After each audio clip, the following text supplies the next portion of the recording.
Shalom. This is Shalomar from the Great Millstone Atlanta Camp. Before I get started with this lesson, I want to give all praises, honor, and glory to Yahweh, Bahashem Yahweh Shai, Bahashem Rahakwadash. Double honors to my elders and apostles of Great Millstone that teach and rule well. Peace, love, and safety to the hopeful elect. And just want to kind of go into, us teaching um, and basically what we encounter on day right at the end of camp. And I really think this guy showed up and he wanted to argue about the fact that white people can go to heaven.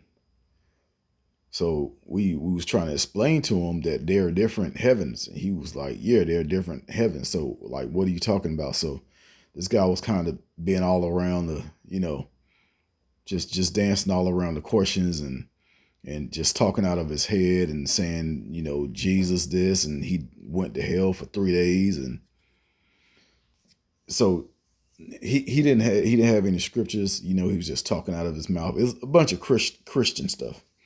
And his thing was that he died in a hospital and went to heaven, and he was being hugged by white people. So he was saying that white people are in heaven, or white people can go to heaven. And we was explaining like all souls go to the Most High, going into Ecclesiastes 12:7. And brothers brought out some scriptures, and he didn't want to hear the scriptures. He wanted us to just listen to him. So that's why we kind of avoid people like that. And then he didn't want to leave. He wanted to stick around. So I really believe this guy was probably an agent, or, someone set up to try and get us to get angry. He seemed like he was testing our patience. Then he kept trying to touch brothers and, give brothers hugs. We're like, look, man, just go somewhere. You can't make nobody believe what you believe. If you're right and deep down inside that you're right, then if the spirit ain't dealing with them, it's not dealing with them. You can't force what your beliefs on other people. Okay, that's what Esau did. That's why we all grew up as Christians and Catholic and Muslims and all of that.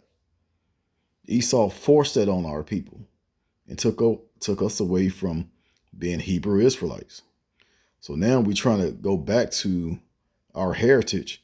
You got, Jake still trying to pull us back into the darkness, put the veil back over us. I guess we're supposed to just say, oh, these brothers been teaching, all these years. And, some of the brothers that was in my particular camp, been teaching over 10 years, or coming up on 10 years. And then we have the elders that's been doing over 15 years. And then you have the elders and apostles of Great Millstone that's been doing this over 3 centuries, going on 4. So, yeah, you have people that's just not going to get it. So we could have easily just read them Romans 9, which I'm going to get. But his whole thing was, his main thing was, white people can't go to heaven. Like, dude, you don't see what's going on. You don't see what Republicans and the rich Edomites are doing to the rest of the world. What they're doing to each other. What they're doing to you. What they've been doing to you and your family and your ancestors. And you think those people are going to have a place next to us in our kingdom.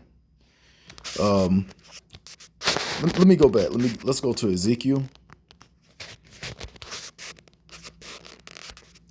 Ezekiel 2:3 says, and he said unto me, Son of man, I send thee to the children of Israel, to a rebellious nation that had rebelled against me, and they and their fathers have transgressed against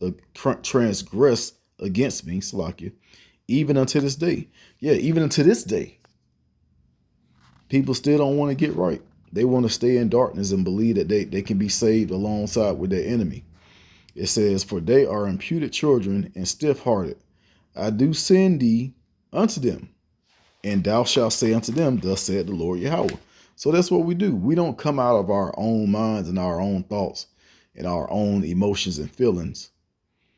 We come out of what's in the scriptures. And then for you not to want to listen to the scriptures, you're dismissed. Just walk up the street, or if you're on a video, just turn the video off.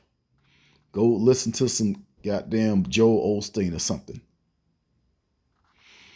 It says, verse 5, it says, and they, whether they will hear or whether they will forbear, for they are a rebellious house, yet shall know that there had been a prophet among them.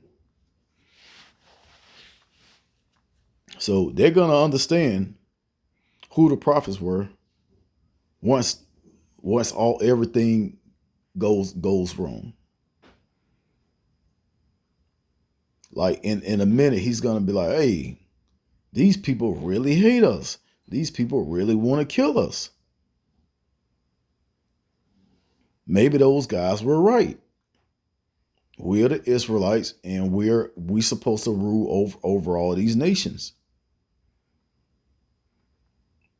So we can't stick to that Christianity doctrine of heaven and hell and all of that.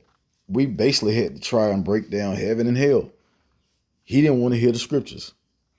So, it is what it is. Scriptures say, he that is filthy, let him be filthy still. He that is righteous, let him be righteous still.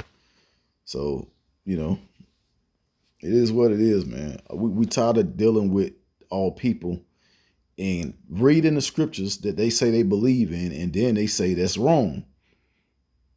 Or they'll talk over you while you read the scriptures because they don't want to hear the truth. It says, and thou son of man, be not afraid of them, neither be afraid of their words. Though briars and thorns be with thee, and those dwell among scorpions,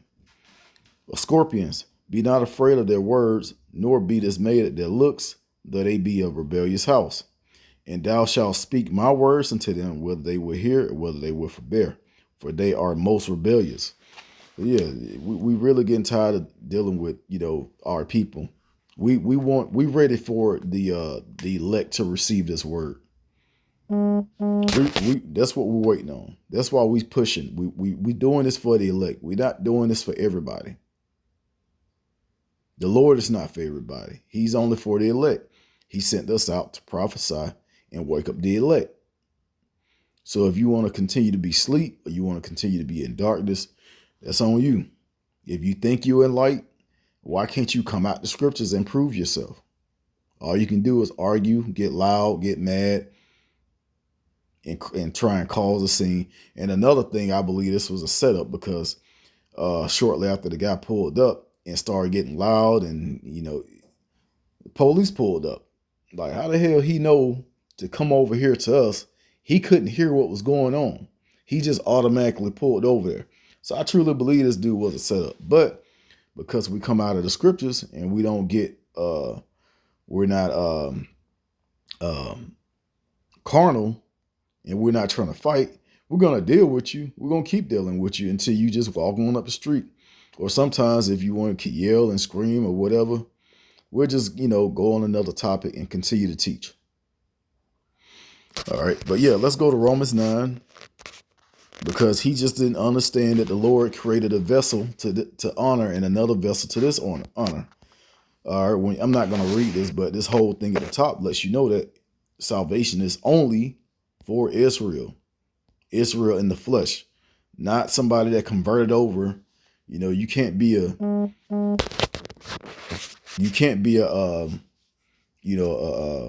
Chinese man. And first of all, it don't really matter what nationality you look like. All people are scattered through all nations. But I'm gonna come down to verse 13 and read down. It says, as it is written, Jacob have I loved, but Esau have I hated. What shall we say then? Is there unrighteousness with the Most High? God forbid. For he said to Moses, I will have mercy on whom I will have mercy, and I will have compassion on whom I will have compassion. So the Lord loves who he want to love. It don't matter how you feel, how nobody else feels. All that matters is thus said the Lord. It says, so then is not of him that willeth nor, well, hold on, let me go down to verse 21. It says, had not the potter power over the clay of the same lump to make one vessel unto honor and another unto dishonor? So yeah, both came out of the same mother, two different nations, and one was made to serve the other one, and that's going to be in the kingdom. And if you can't get that, then that's too bad. Let's go to Romans chapter 3. It says, for what if some did not believe? Shall their unbelief make the faith of the Most High without effect? You know, our faith is that this is we are the Israelites, and the Lord is going to set us up over the rest of the nations to rule the earth. It's in the scriptures, and we feel that that's our faith. We can't have faith in anything else. There's nothing else to have faith in. This side is surrounded by death. The only thing promised to you is death outside of this truth. It says, God forbid, yea, let God be true, but every man a liar, as it is written, that thou mightest be justified in thy sins and mightest overcome when thou art judged. So yeah, we're going to stick to what the scriptures say, and we're going to stick to our faith. And you two-thirds of our people can't do nothing about it. We're going to continue to teach until the famine of the word. So if this meant for you to hear, you know, if you have an ear that can hear. Scriptures say, try the spirits, whether they be of the Most High or not. So dude didn't even care to listen. Some people don't even care to listen. They want to just, you know, argue because we're already looked at as the T word. We're already looked at as the T word. So, you know, they gonna, you know, listen to their daddy Esau and think how he think about us. So I'm going to end it there, giving all praise, honor, and glory to Yahweh, Bahashim, Yahweh Shai, Bahashim, Rahak, Double honors to my elders and apostles, a great millstone that taught us his truth. Shalom to the elect.